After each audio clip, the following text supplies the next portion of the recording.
Sometimes, the loudest part of a room is the part that goes quiet when you walk in.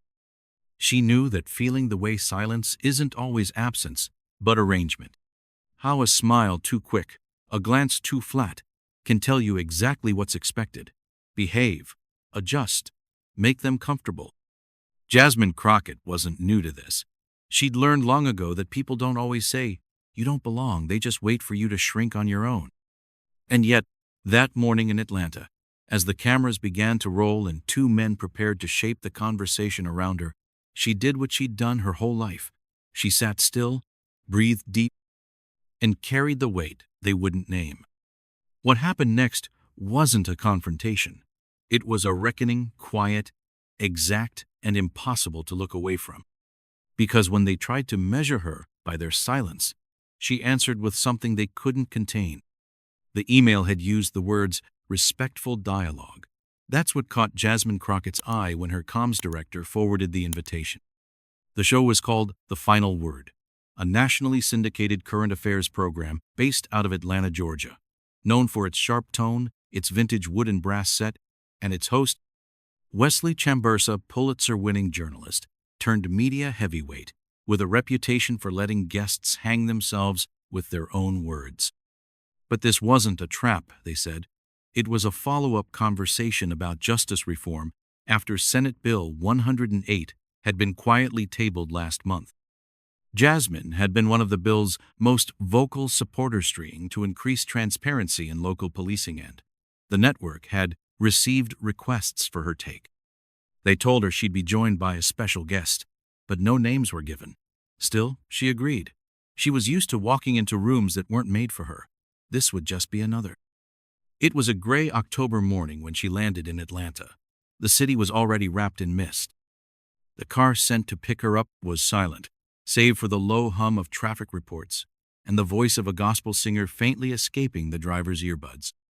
When she arrived at Atlantic Voice Media Studios, the production assistant who greeted her avoided eye contact, not in a cruel way, more like someone who didn't know where to place her. Jasmine offered a polite good morning. The woman nodded but said nothing. They walked the rest of the way in silence. The green room was lit with cool fluorescent overheads, no windows. A styrofoam cup of coffee sat untouched on a table. There were notes on the bulletin board. Upcoming segments: immigration, inner cities, SB 108 reacts. Her name was scribbled in marker beneath the last one. There was no water bottle, no makeup artist, just a beige cardigan draped on the back of the lone chair, probably left by someone on the earlier segment. She sat. She waited. Wesley Chambers passed by the open doorway but didn't stop. He didn't smile. He didn't say her name. He just glanced in, like a landlord checking to make sure no one had moved the furniture, then turned the corner. His footsteps disappeared into the carpet. That was the first push. It wasn't dramatic. It never is. It's 1,000 little things. The chair that isn't offered, the silence that lingers too long after a greeting, the way someone double-checks your name on the cue card like you don't belong on it. Jasmine Crockett had learned how to read those rooms a long time ago. 15 minutes later, a younger producer popped her head in. "They're ready for you on set, Congresswoman." Jasmine stood, adjusted her blazer. She stepped into Studio 3A, and everything changed. The lighting was softer, more cinematic, and the set was built to resemble a courtroom gallery: mahogany panels, leather chairs, even a gavel on the desk in front of Wesley. It was meant to evoke authority, tradition, a certain kind of respectability. Piers Morgan was already seated, and now she understood. He was the special guest. Jasmine didn't flinch. She didn't slow her step. She simply nodded to both men and sat down. Piers didn't stand. Wesley didn't introduce them. The only sound was the soft clack of the mic pack being clipped to the back of her collar by a silent stagehand. The air was heavy, not hostile, but ready. Someone on the production crew called out, "Live in 30. Wesley shuffled his papers. Piers adjusted his sleeves. Jasmine looked straight ahead. She wasn't new to pressure. She grew up in Shreveport, the daughter of a cafeteria worker and a truck driver. She put herself through law school, working weekends, fought for underpaid tenants in Dallas housing courts, and now served a congressional district, most maps colored red, even when the people bled blue. This wasn't her first room with cameras and silence, but it was her first time sharing a stage with a man who'd once said on live television that police reform narratives are often just political theater. Still, she smiled. Not to be polite, to be steady. Welcome back to The Final Word. Wesley's voice boomed through the studio. Today, we have with us Congresswoman Jasmine Crockett, known for her outspoken views on race, policing, and what she calls systemic accountability. Also joining us, Piers Morgan, contributor and author. He turned to Jasmine. Congresswoman, let's start with something simple. You supported SB 108, which many believe would have tied the hands of law enforcement. Critics called it a soft-on-crime proposal. Why push it now, when violent crime is already a concern for so many? The tone was polite. The framing was not. Jasmine blinked once. Because transparency isn't a threat to safety. It's the foundation of it. No one nodded. No one offered follow-up. Piers cleared his throat, then leaned forward slightly. But surely, Congresswoman, you can see how always focusing on race or misconduct could demoralize officers trying to do their jobs. Jasmine turned toward him. Her voice stayed calm. If accountability demoralizes someone, they may not be the person we want with a badge. Again, no reaction. She'd walked into a room not designed for conversation, but for containment. One where her presence was welcome, but only if she played the part they'd written for her. That was the second push. Not a shove, just a script, a tone, a silent expectation. And like always, she didn't fight it directly. She just started flipping pages they didn't know she had memorized. They hadn't brought her here for insight. They'd brought her here for symmetry. One black congresswoman, one white media personality. Frame it like balance. Shape it like fairness. Let the audience decide who seems too emotional to trust. Jasmine had seen this equation before, and she wasn't new to it. Wesley steepled his fingers. Congresswoman, you said transparency is the foundation of safety, but isn't there a danger in overcorrecting, in treating law enforcement as the enemy, even when most officers serve with integrity? It was the kind of question designed to sound neutral, measured, even reasonable, but baked into it was the suggestion that wanting accountability was a form of aggression, that scrutiny itself was an attack. Jasmine didn't lean forward. She didn't blink harder. She simply answered, "The danger isn't in overcorrecting," she said softly. "The danger is in pretending correction isn't needed at all." Wesley nodded slowly. Piers didn't look at her. He was waiting, flipping through a legal pad already marked with pre-written lines. She knew what was coming next. It always came next. "But do you ever worry," Piers began, "that focusing so much on systemic issue on race, on discrimination ends up making young black Americans feel like the system is permanently against them? Doesn't that disempower them more than the system ever could?" There it was. The gentle condescension, the idea that awareness was victimhood, that naming the problem was the problem. Jasmine let the moment breathe, let the silence stretch. Then, it's not disempowering to know where the weight is coming from. It's disempowering to be told it doesn't exist. Piers looked up, mildly surprised at her, tone steady, not sharp. She wasn't pushing, just revealing. "I grew up in a house where my mother clipped coupons for dented cans of soup," she said. "Where my father worked double shifts to keep us housed and still got pulled over 3 times in the same month for driving an old car through a new neighborhood." She wasn't smiling now, not because she was angry, because she remembered. "They didn't teach me to be bitter. They taught me to be honest. And when I speak about systemic barriers, I'm not theorizing. I'm testifying."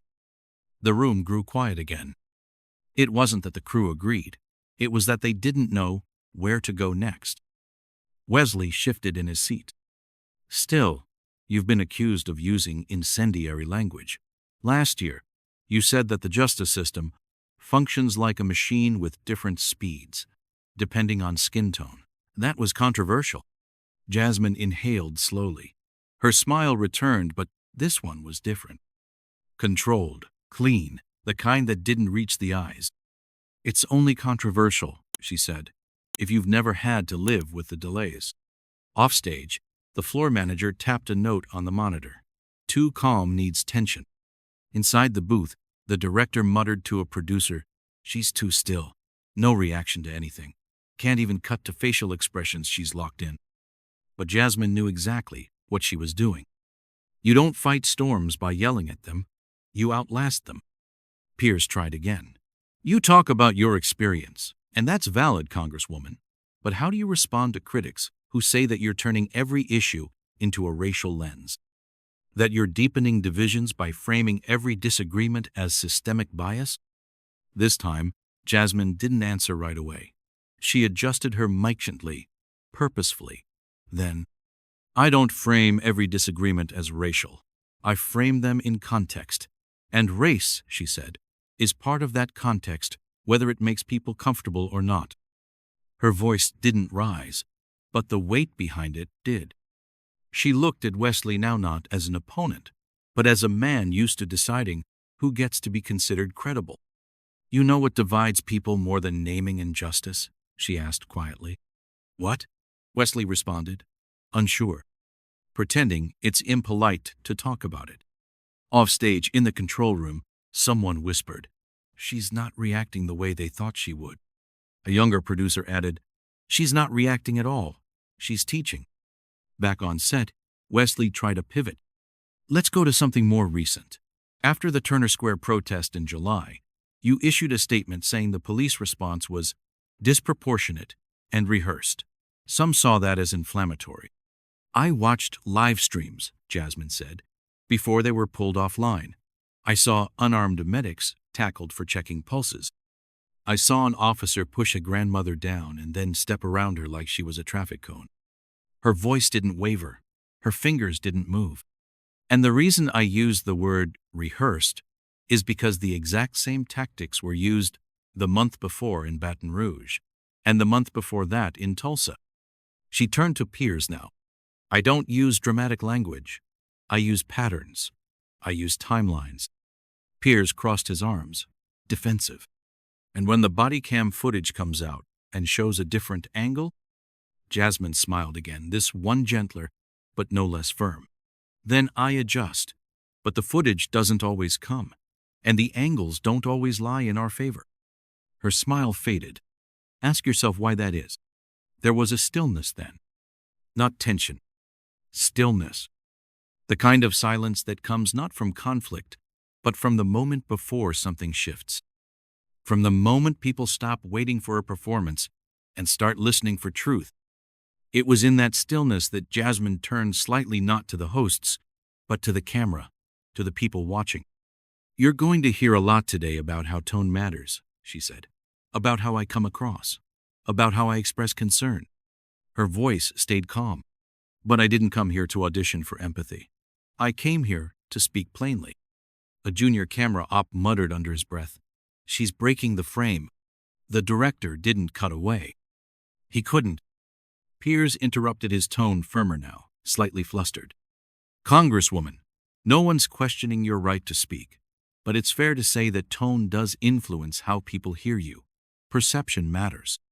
Jasmine nodded slowly, then asked, is my tone the problem?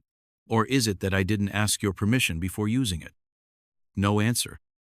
Not because there wasn't one, but because the answer would say more than the silence. For a few seconds, the room felt colder. Or maybe clearer.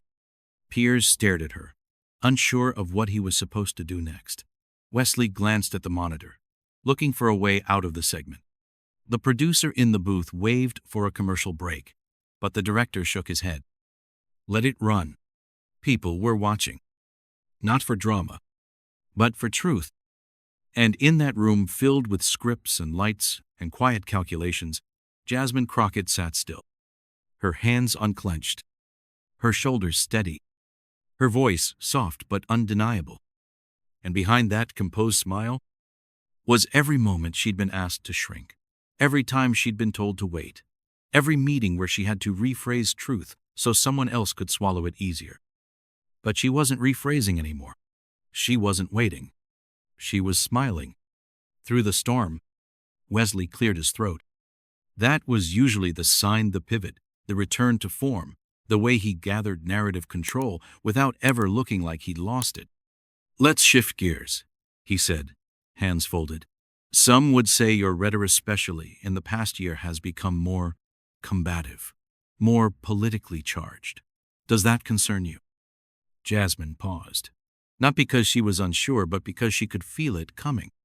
The shift, the moment where a calm conversation was about to get reshaped into something she didn't recognize. Before she could answer, Piers jumped in. "Let's be honest," he said, gesturing just slightly. "You've compared certain police practices to what you called state-backed trauma. That's pretty loaded, isn't it?" There it was. The bait. Not a question. A provocation in the shape of one. And for the first time since walking into Studio 3A, Jasmine didn't answer right away. She just stared at him. A long, steady silence. Piers smirked briefly, mistaking her stillness for hesitation. Wesley leaned forward slightly, clearly hoping to step in, but Jasmine raised a single hand. "No," she said, voice clear. "Let me answer him." She turned her full body to Piers now, not just her gaze, but her posture. "You asked if calling it state-backed trauma is too much. But that phrase didn't come from me. It came from a trauma surgeon in Chicago. A black man who treated 3 gunshot victims in the same night, 2 of them shot by police during a traffic stop. He said the wounds were familiar, but the silence afterward was worse. The paperwork, the procedure, the way their mothers had to sign forms before they could touch their sons." She shifted forward. "I didn't make that term up, Mr. Morgan. I carried it here." The air shifted. Not dramatically, but noticeably. Wesley sat back. Piers stopped smiling. And in the control room, the assistant producer whispered, "She's off script." The director didn't respond. His eyes were fixed on the screen. Jasmine wasn't done. "You want me to sanitize my language," she continued, still looking at Piers, "so it sounds more comfortable to you. But comfort," she paused, "has never been the bar for truth." There was a stillness, no one different from earlier. Not resistance. Recognition. She turned to Wesley. "You invited me here for a conversation, but we're not having one. You're testing how far I can bend before I snap, how much weight I can carry in public before it gets labeled as aggression." Wesley's jaw tightened. "That's not fair." "But it's familiar," she said, cutting in not sharp, just precise. "Familiar to every woman who's ever had to lower her voice to make a point. Familiar to every black professional who's ever had to smile while being misquoted, misread, misunderstood." She leaned back now, gaze direct but not unkind. "This isn't just media. It's performance management." Behind the camera, the studio lights dimmed slightly as the automatic levels adjusted. The sound engineer didn't touch a thing.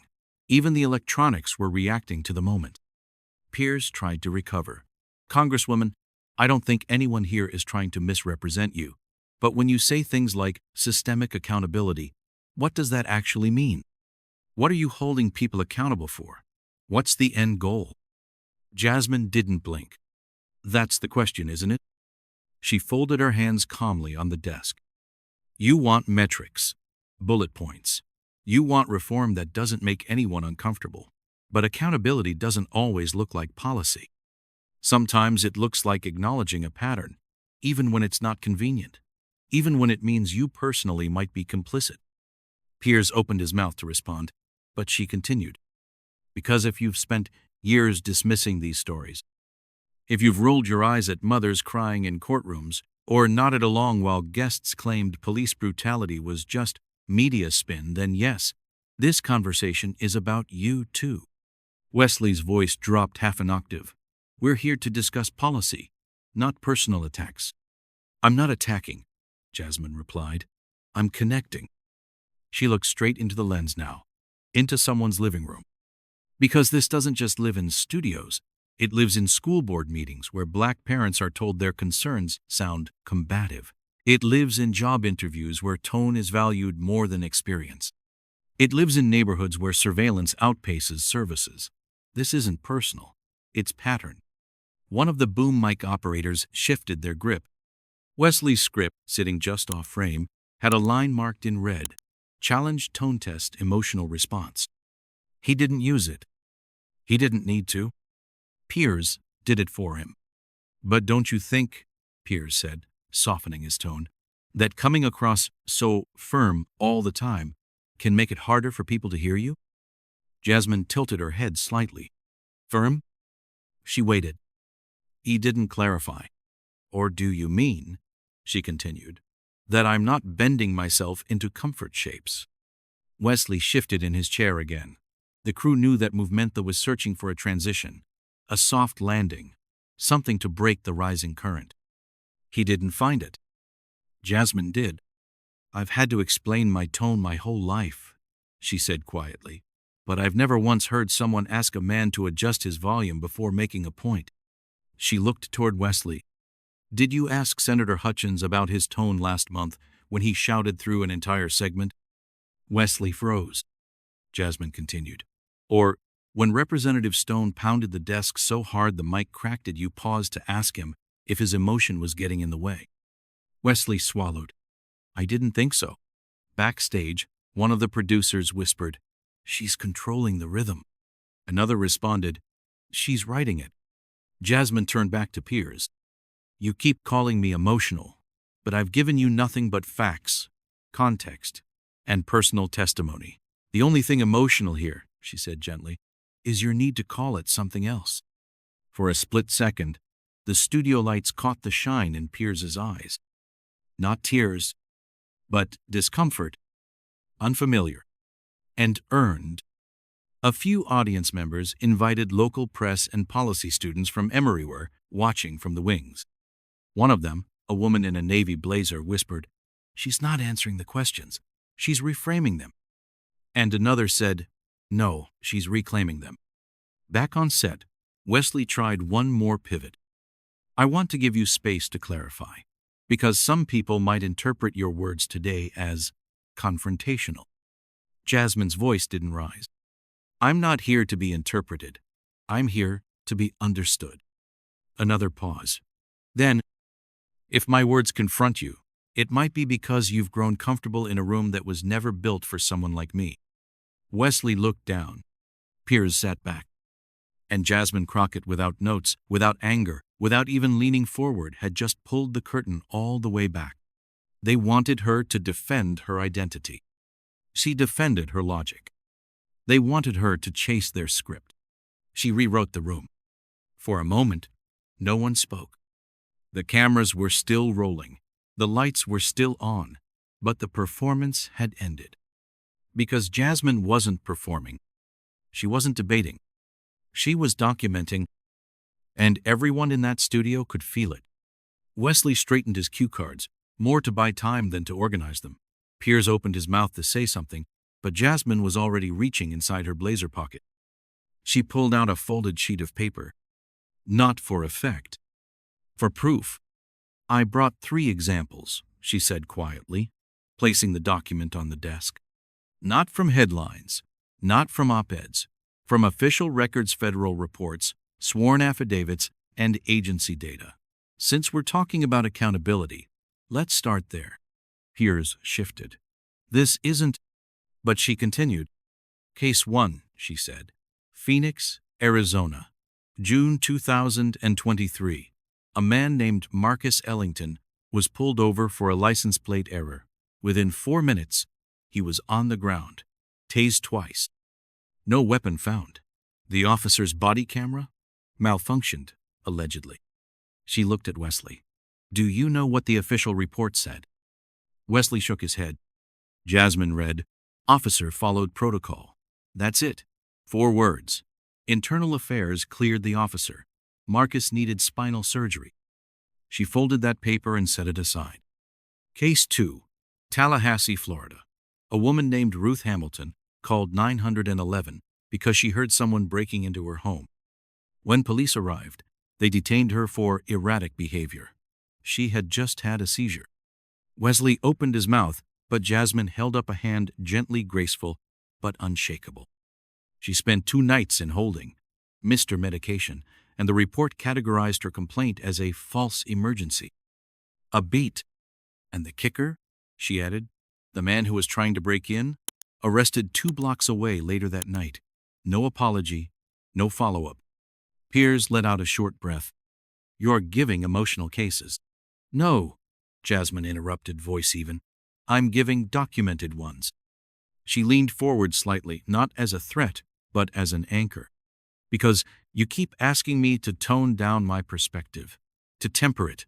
But here's the thing, when someone's bleeding, you don't ask them to bleed more quietly. The studio had never been this still. Even the cameras hummed lower, like they were listening too. Case 3, Jasmine said, pulling out a final document. Your quote, Mr. Morgan, from March 2022. She unfolded it, slowly, deliberately. You said on record that institutional racism in policing is an outdated myth pushed by those who profit from division. Piers straightened in his seat. That was in response, Jasmine said, to a Department of Justice report citing racial disparities in use of force incidents across 8 major cities, including Los Angeles, Chicago, and yes, Atlanta. She looked directly at him. The report had 87 pages. You dismissed it in 13 words. Piers tried to interject. That quote was taken out of... I read the full transcript, Jasmine said calmly. You didn't deny the data. You discredited the people bringing it forward. She didn't blink. And now you sit here questioning my tone. From the control booth, the director whispered into his mic, Do not cut. The floor manager didn't move. Even Wesley was quiet now. Not silenced by volume, but by exactness. By the sheer weight of receipts, Jasmine continued, her voice steady as breath. Facts are not feelings, but denying facts because they make you uncomfortable? That's not journalism. That's narrative protection. She let it hang. You asked what I want, what I'm pushing for. It's not revenge. It's not dominance. It's for truth to stop being treated like a trespasser in rooms like this. Wesley glanced off stage, as if looking for help. The producer raised a hand to signal break, but again, the director didn't budge. Because something real was happening. And everyone knew it. You keep calling me angry, Jasmine said, turning back to Piers. But what if I am? She shrugged slightly. What if I'm tired? Tired of explaining grief. Tired of repeating names. Tired of watching justice arrive like it's on layaway, always promised, never delivered. She tilted her head. If I were white and angry, you'd call it passion. If I were a man, you'd call it strength. But I'm a black woman, so you call it, what? Dangerous? Divisive? Her tone never changed. That was what made it impossible to stop listening. It's not the volume of my voice you fear. It's that I'm telling the truth without apologizing for it. Someone in the back of the room, possibly a lighting tech, let out a single, not loud, but real. Jasmine didn't acknowledge it. She didn't need to. She was in a different rhythm now, a different kind of clarity. You want unity? She said softly. Then tell the truth. Her voice dropped just slightly. Tell the truth about traffic stops, about school funding, about sentencing disparities, about who gets believed when they cry and who gets questioned when they bleed. Piers exhaled hard through his nose, clearly tense. He reached for his pen but fumbled slightly, hands not shaking, but no longer still.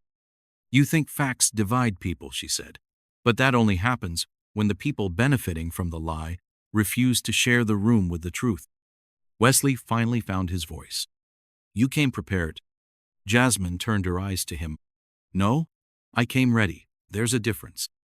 The director's voice crackled in someone's earpiece. Let her land it. Jasmine leaned back, folding her documents carefully. I didn't come here to be liked. I came because people who look like me don't always get the microphone before the funeral, before the outrage, before the hashtag. Another pause. I came because when we speak clearly, the world tells us we're too much. When we stay silent, it tells us we're not enough.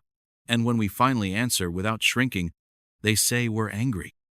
She looked around the room not accusingly, but as someone who'd earned the right to stare. Well, she said gently, Maybe we are. Maybe we have every right to be. The lights didn't dim. The music didn't swell. There was no cue to go to commercial.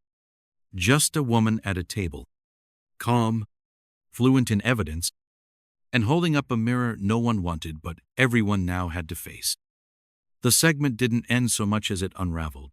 Wesley finally gestured for a break. A commercial bumper rolled. The lights dimmed a few degrees, but the room didn't reset. Not really. Piers sat with his back straight but his shoulders lowered, like someone unsure if they'd just lost a debate or something heavier like a layer of control they'd always assumed would hold. Jasmine stayed seated. She didn't check her phone, didn't ask for feedback, didn't reach for water. She just sat, still, as if she hadn't just dismantled a system of coded expectations live on national television. As if telling the truth without flinching was the most natural thing in the world. In the control booth, a younger producer stared at the screen. She didn't yell, he said. Another nodded. She didn't even move. Backstage, no one was talking. The makeup artist paused mid-step, holding a compact powder case that would never get used. The stage hand in charge of the overhead boom took off his headset and exhaled into his hands. No cue cards were collected. No one asked Jasmine to head to the green room. Even the studio intern fresh out of Georgia State stood in the hallway, whispering into his phone. She just said it. All of it. Without blinking. It took 5 minutes for the first clip to hit the internet. 8 more for the transcript to get uploaded by a journalist live tweeting from the wings. By the time Jasmine walked back through the studio lobby, her name was trending in 17 cities. But she wasn't rushing. She walked with the same deliberate pace she'd entered with. One of the interns opened the exit door for her and whispered, "Thank you." Jasmine paused. For what? The young man didn't answer. He didn't need to. Her team met her in the hallway. Her aide, Letitia, held her phone up, buzzing with texts. "You're everywhere already." Jasmine raised an eyebrow. That fast? Letitia nodded. You didn't just trend. You anchored something. Jasmine gave a quiet smile. Then, let's go. They stepped outside into the Atlanta, sun-muted by fall clouds but still honest in its warmth. A small group had gathered near the sidewalk passers-by who'd caught the segment through the glass or watched it live from nearby cafes. No one cheered. They didn't need to. They just looked at her the way people look at something they didn't realize they were waiting for. And Jasmine, and everyone for spectacle, gave a single nod. Not as a performance, but as acknowledgement. That evening, on the other side of the country, a high school teacher in Sacramento paused her government class to stream the clip. She let it play twice, once without stopping, once with commentary from her students. One girl raised her hand. She didn't talk like she was trying to convince them. She talked like she knew they'd never get it, and still told the truth anyway. The teacher didn't speak. She just pressed replay.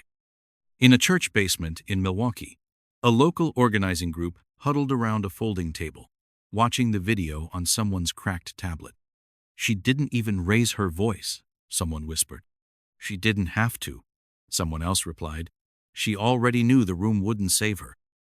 By midnight, the clip had crossed 6 million views. No graphics, no edits. Just that moment where Jasmine leaned forward, looked straight into the camera, and asked, "Is my tone the problem? Or is it that I didn't ask your permission before using it?" But Jasmine wasn't watching the numbers. She was sitting on the edge of a motel bed in Decatur, barefoot, hair tied back, a lukewarm tea in her hand. Her aide, Letitia, sat across from her, reading tweets aloud like newspaper headlines. She's a masterclass in composed truth. Finally, someone spoke the way my mama taught me. More dangerous than any speech is a black woman who doesn't flinch when you try to shrink her. Jasmine listened, smiled faintly, then closed her eyes. "Don't read me the compliments," she said. "Read me the confusion." Letitia blinked. "You sure?" Jasmine nodded. Letitia scrolled. "Here's one. I don't even agree with her politics, but damn, she didn't lie once." Another. How do you debate someone who refuses to get angry even when you're trying to make them? Jasmine opened her eyes again. That's the one, she said. That's the shift.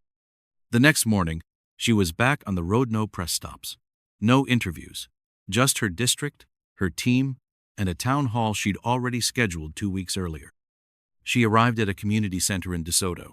No cameras, no stage lighting. Just 40 folding chairs, a dry erase board, and a circle of residents with questions that weren't abstract, they were real. How do I fight this eviction? What rights do I have if I record an officer? What's the process to get my brother's case reopened?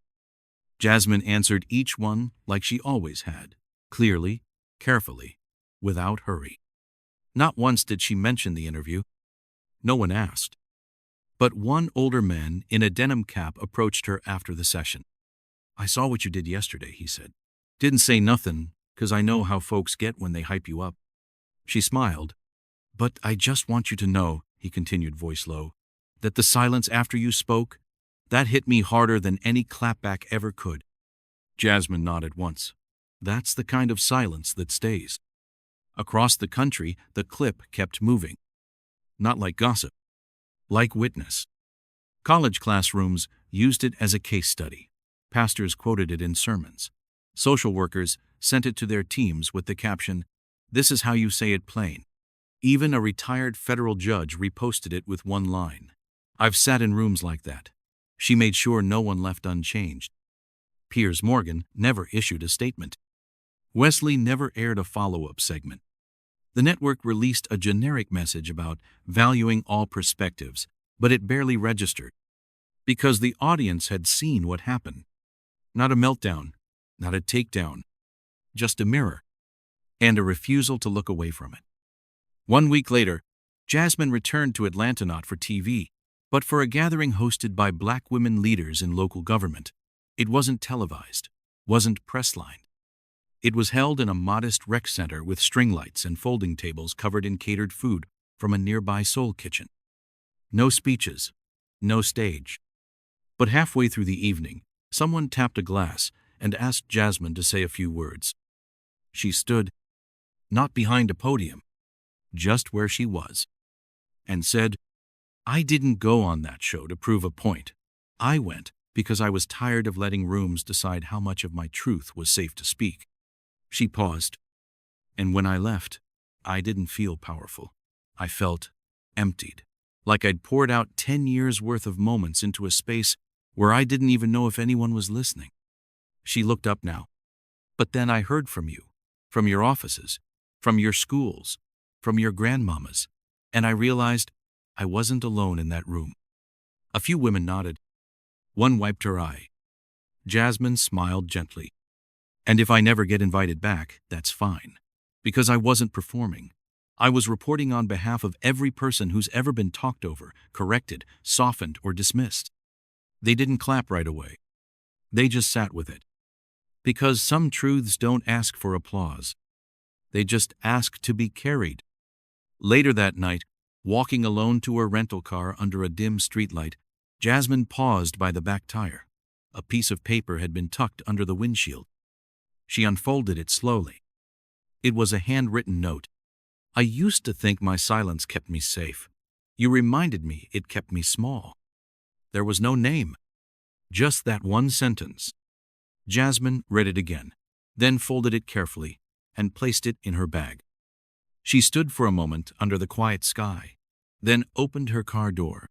And as she sat behind the wheel, engine off, she whispered to no one, let it stay with them. Then turned the key and drove forward. Have you ever walked into a room and known the silence was louder than the words waiting for you? Have you ever felt like your presence was tolerated, but your truth wasn't invited to stay? We've all had moments quiet, heavy, disorienting, where we've had to measure every word before it left our mouths, where being honest felt risky, where being composed meant carrying twice the weight. And yet there you are, still standing, still choosing clarity over comfort, dignity over noise. If Jasmine's story stayed with you, even for a moment, I want to ask you something. When was the last time you told the truth, even when the room wasn't ready for it? And what did it leave behind? Silence? Or something stronger? Let this be a reminder that you don't have to be loud to be heard, that calm isn't weakness, and grace isn't surrender. You're allowed to speak plainly. You're allowed to take up space. And most of all, you're allowed to stay whole, even in spaces that want you fractured. If this story meant something to you, take a second to subscribe and share your thoughts in the comments. And if you know someone who's ever felt like they had to shrink themselves to be heard, share this with them.